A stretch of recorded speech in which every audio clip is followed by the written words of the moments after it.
नमस्कार, सुप्रभात न्यूज छत्तीसगढ़ में आपका बहुत बहुत स्वागत है।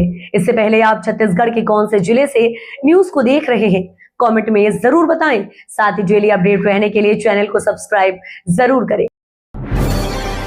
24% तक महंगी हो सकती है बिजली, छत्तीसगढ़ के उपभोक्ताओं को बड़ा झटका। छत्तीसगढ़ के बिजली उपभोक्ताओं को जुलाई से महंगी बिजली का झटका लग सकता है। राज्य विद्युत वितरण कंपनी ने विद्युत नियामक आयोग को बिजली दरों में 24% तक बढ़ोतरी का प्रस्ताव भेजा है। यदि प्रस्ताव को मंजूरी मिलती है तो घरेलू, कॉमर्शियल और औद्योगिक सभी श्रेणी के उपभोक्ताओं की बिजली दरें बढ़ जाएंगी, यानी हर स्लैब में लगभग 1 से 2 रुपए प्रति यूनिट तक की बढ़ोतरी होगी, जिससे मासिक बिजली बिल पर सीधा असर पड़ेगा। छत्तीसगढ़ में भूमिहीन मजदूरों को बड़ी सौगात, 25 जून को 5 लाख परिवारों के खातों में पहुंचेंगे 500 करोड़ रुपए। छत्तीसगढ़ सरकार राज्य के करीब 5 लाख भूमिहीन कृषि मजदूर परिवारों को आर्थिक सहायता देने की तैयारी में है। दरअसल आपको बता दें कि दीनदयाल उपाध्याय भूमिहीन कृषि मजदूर कल्याण योजना के तहत 25 जून को बलौदाबाजार में आयोजित कार्यक्रम में लाभार्थियों के खातों में सीधे सहायता राशि अंतरित की जाएगी। इस योजना के जरिए राज्य के 4,95,965 भूमिहीन परिवारों को 495 करोड़ 96 लाख 50 हजार रुपए की सहायता मिलेगी। योजना के अंतर्गत प्रत्येक पात्र हितग्राहियों को 10,000 रुपए वार्षिक आर्थिक सहायता प्रदान की जाएगी। कलेक्टर का बड़ा आदेश, दिल्ली अग्निकांड के बाद बिलासपुर के होटलों की होगी जांच।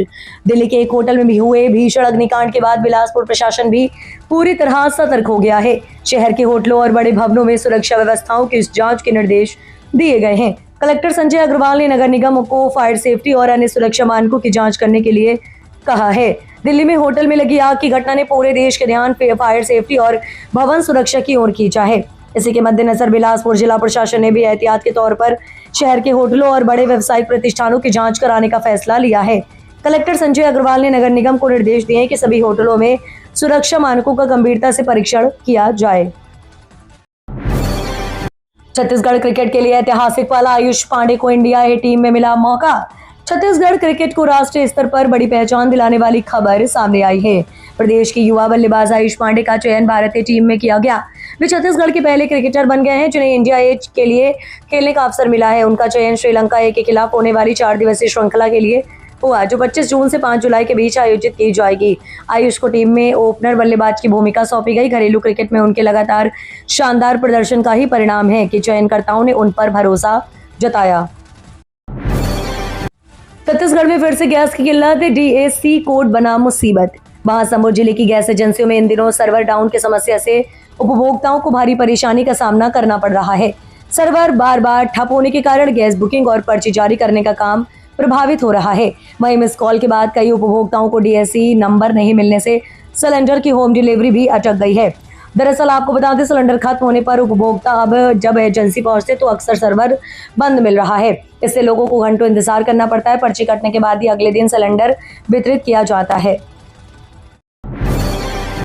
महासमुंद में युवाओं के लिए सुनहरा अवसर, 8 जून को लग रहा अप्रेंटिसशिप मेला। महासमुंद जिले के युवाओं के लिए रोजगार और कौशल विकास का बेहतरीन अवसर सामने आया है। जिला रोजगार एवं स्वरोजगार मार्गदर्शन केंद्र द्वारा 8 जून को अप्रेंटिसशिप मेले का आयोजन किया जा रहा है। स्थानीय युवाओं को रोजगार एवं कौशल विकास के अवसर उपलब्ध कराने के उद्देश्य से शासकीय औद्योगिक प्रशिक्षण संस्था महासमुंद द्वारा 8 जून को अप्रेंटिसशिप मेले का आयोजन किया जा रहा है। ये मेला प्रातः 9 बजे से ITI परिसर लभरा खुर्द बीज निगम के पास महासमुंद में आयोजित होगा।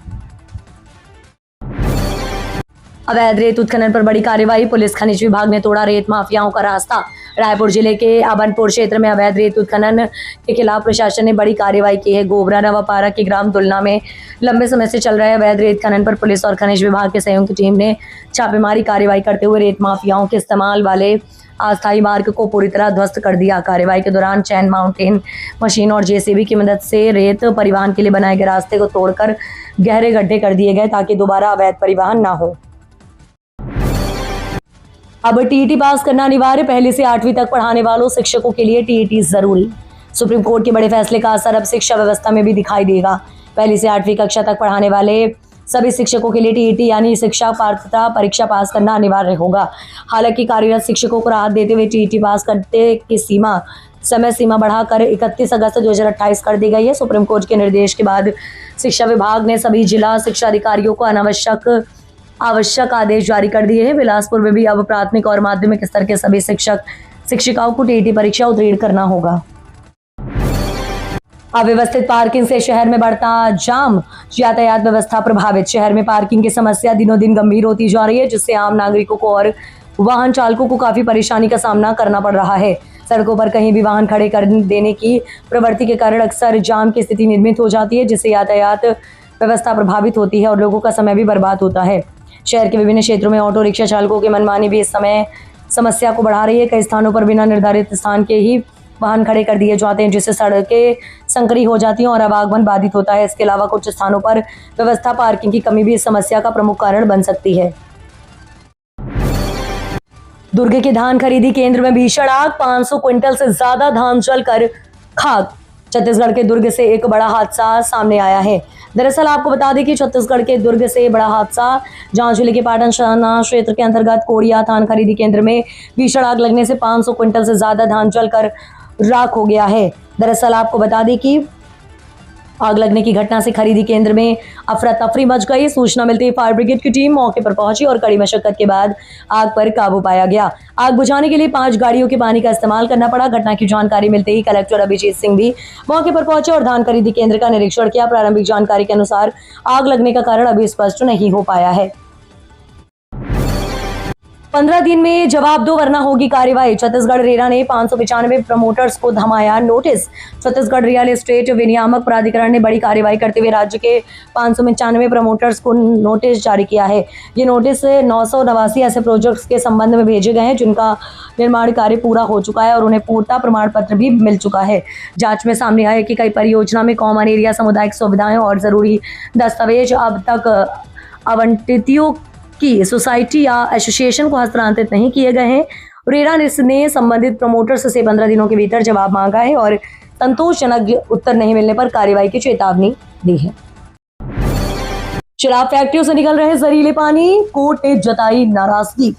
छत्तीसगढ़ उच्च न्यायालय ने प्रदेश की शराब फैक्ट्रियों से निकल रहे जहरीले पानी से प्रदूषित हो रही नदियों को लेकर नाराजगी जताई। मुख्य न्यायाधीश रमेश सिन्हा की डिवीजन बेंच ने इस मामले की सुनवाई करते हुए 2 अधिवक्ताओं को कोर्ट कमिश्नर नियुक्त किया है। कोर्ट कमिश्नर प्रदेश की 3 शराब डिस्टिलरी यूनिट्स का संयुक्त निरीक्षण करेंगे और आगामी 30 दिनों के भीतर अपनी रिपोर्ट सौंपेंगे। इस मामले की अगली सुनवाई 6 जुलाई को होगी।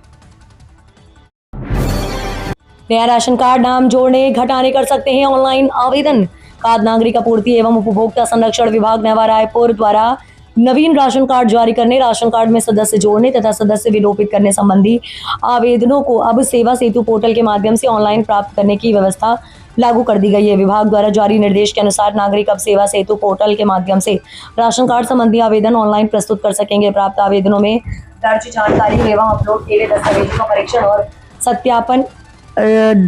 का परीक्षण और सत्यापन छत्तीसगढ़ राशन कार्ड नियम 2016 के प्रावधानों के अनुरूप किया जाएगा। झुकेगा नहीं स्टाइल में सागौन तस्करी, छत्तीसगढ़ में नदी के रास्ते हो रहा ये सब पुलिस हैरान। छत्तीसगढ़ में अल्लू अर्जुन की फिल्म पुष्पा के स्टाइल में सागौन लकड़ी की तस्करी का चौंकाने वाला मामला सामने आया है। तस्करों ने वन विभाग और पुलिस की नजरों से बचने के लिए बेहद शातिर तरीके से अपनाए और कीमती सागौन लकड़ी को गुप्त रूप से एक स्थान को दूसरे स्थान तक पहुंचाने का प्रयास किया। हालांकि सूचना मिलने पर अधिकारियों ने कार्रवाई करते हुए तस्करी के इस नेटवर्क को भंडाफोड़ किया और भारी मात्रा में सागौन लकड़ी जब्त की। मामले की जांच जारी है और तस्कर से जुड़े अन्य लोगों की तलाश की जा रही है। नीट पेपर लीक आंदोलन पर बड़ी कार्रवाई, विधायक देवेंद्र यादव समेत एनएसयूआई पर एफआईआर दर्ज। नीट पेपर लीक मामले को लेकर बिलासपुर में हुए विरोध प्रदर्शन पर पुलिस ने बड़ी कार्रवाई की है। दरअसल प्रदर्शनकारी भिलाई विधायक देवेंद्र यादव, एनएसयूआई के राष्ट्रीय अध्यक्ष विनोद जाखड़, प्रदेश अध्यक्ष नीरज पांडे, जिला शहर अध्यक्ष सुधांशु मिश्रा सहित अन्य नेताओं और कार्यकर्ताओं के खिलाफ सिविल लाइन थाने में एफआईआर दर्ज किया गया है। पुलिस के अनुसार 3 जून को एनएसयूआई और कांग्रेस कार्यकर्ता केंद्रीय राज्य मंत्री तोखन साहू के बंगले का घेराव करने के लिए निकले थे। प्रदर्शनकारियों को बंगले तक पहुंचने से रोके जाने के बाद भी कलेक्ट्रेट की ओर बढ़ गए हैं, जहां प्रदर्शन के दौरान यातायात और कानून व्यवस्था प्रभावित होने की स्थिति निर्मित हुई है। बस्तर समेत कई इलाकों में प्री मानसून की फुहारी, अगले 5 दिन ऐसा ही रहेगा मौसम। छत्तीसगढ़ में बस्तर समेत कई इलाकों में प्री मानसून बारिश शुरू हो गई है। राजधानी रायपुर को अभी राहत देने वाली बारिश का इंतजार है। मध्य इलाके बिलासपुर, दुर्ग और राजनांदगांव को भीषण गर्मी का सामना करना पड़ रहा है। क्षेत्रों में 42 डिग्री के करीब तापमान दर्ज हो रहा है। मौसम विभाग ने संभावना जताई है कि प्रदेश में अगले 5 दिनों तक 1-2 स्थानों पर मेघार्जन की गतिविधि के साथ तेज हवा, वज्रपात और वर्षा जारी रहेगी। सरकारी कर्मचारियों की प्रमोशन सूची जारी। दुर्ग के 78 पंचायत सचिवों को मिला लाभ। दुर्ग जिला पंचायत ने ग्राम पंचायत सचिवों के हित में अपूर्व निर्णय किया है। मुख्य कार्यपालन अधिकारी बजरंग दुबे ने सचिवों के लंबे समय से लंबित सेवा संबंधी प्रकरणों के निराकरण की पहल की है। जिला स्तरीय उच्च स्तरीय समिति ने कर्मचारियों की कार्यकुशलता, अनुशासन, निष्ठा एवं सेवा अवधि का परीक्षण किया। इसके बाद 15 वर्ष की संतोषजनक सेवा पूर्ण कर चुके 78 ग्राम पंचायत सचिवों को पदोन्नति का लाभ दिया गया है। बरसात से पहले सफाई व्यवस्था मजबूत। निगम ने 48 वार्डों में बांटी हाथ सफाई गाड़ियां। नगर निगम ने बरसात के मौसम से पहले शहर की सफाई व्यवस्था को और बेहतर बनाने के लिए सभी 48 वार्डों में सफाई कर्मचारियों को हाथ कचरा गाड़ियां उपलब्ध कराई है। शनिवार सुबह आयोजित कार्यक्रम में महापौर जी वर्धन चौहान ने बताया है कि कर्मचारियों को गाड़ियों का वितरण किया गया। निगम द्वारा कुल 50 नई हाथ गाड़ियां खरीदी गई हैं, जिनमें से 48 गाड़ियों का वितरण विभिन्न वार्डों के लिए किया गया है। बल्कि इसमें प्रत्येक नागरिक की भी महत्वपूर्ण भूमिका है। उन्होंने वार्ड वासियों से अपील की कि वे घरों का कचरा स्वच्छता गाड़ी संचालित करने वाली दीदियों को ही दें और सार्वजनिक स्थलों पर कचरा फेंकने से बचें। छत्तीसगढ़ बोर्ड के छात्रों को झटका। 10वीं 12वीं परीक्षा फीस बढ़ी। नए सत्र से बढ़ेगा पढ़ाई का खर्च। छत्तीसगढ़ माध्यमिक शिक्षा मंडल ने सत्र 2026-27 से 10वीं और 12वीं की बोर्ड परीक्षाओं की फीस में बढ़ोतरी कर दी है। मंडल द्वारा जारी नए आदेश के अनुसार नियमित परीक्षा शुल्क, अंक सूची शुल्क और प्रायोगिक परीक्षा शुल्क बढ़ाए गए हैं। इस फैसले का सीधा असर प्रदेश के लाखों हाई स्कूल और हायर सेकेंडरी विद्यार्थियों पर पड़ेगा, जिन्हें अब बोर्ड परीक्षा के लिए पहले से अधिक राशि खर्च करनी होगी। नए शुल्क ढांचे के तहत परीक्षा से जुड़े कई फीस में संशोधन किया गया है। पहले जहां विद्यार्थियों का कुल खर्च करीब 460 रुपए के आसपास रहता था, वहीं अब विभिन्न रेलवे 2 वे अंडरब्रिज के लिए संयुक्त निरीक्षण। जल्द शुरू होगा निर्माण कार्य। रायपुर शहर के बीच बढ़ते यातायात दबाव को कम करने की दिशा में एक महत्वपूर्ण कदम उठाते हुए नगर सरकार और रेलवे अधिकारियों ने माल धक्का पुलिया क्षेत्र का निरीक्षण किया है। प्रस्तावित 2 वे रेलवे अंडरब्रिज के निर्माण को लेकर स्थल चयन की प्रक्रिया लगभग पूरी हो चुकी है और जल्द ही इस महत्वाकांक्षी परियोजना पर काम शुरू होने की संभावना है। ये परियोजना प्रदेश के वित्त मंत्री ओपी चौधरी के ड्रीम प्रोजेक्ट्स में शामिल है, जिसके लिए बजट की स्वीकृति भी पहले ही मिल चुकी है। 5000 बस्तर फाइटर्स की होगी भर्ती। सरकार का बड़ा फैसला। माओवादी पर आखिरी बार की तैयारी। नक्सलियों से निपटने डीआरजी की तर्ज पर बस्तर में नया बल गठित किया गया था, जिसे बस्तर फाइटर्स नाम दिया गया है। इसी पहल को आगे बढ़ाते हुए अब माओवादी के खिलाफ निर्णायक रणनीति के तहत बस्तर क्षेत्र में सुरक्षा व्यवस्था को और मजबूत करने की तैयारी की जा रही है। इसके अंतर्गत केंद्र सरकार के अधीन तैनात करीब 40,000 केंद्रीय सुरक्षा बलों के चरणबद्ध वापसी का खाका तैयार किया गया है, जिसके बाद स्थानीय स्तर पर तैयार किए गए बस्तर फाइटर्स ये जिम्मेदारी संभालेंगे।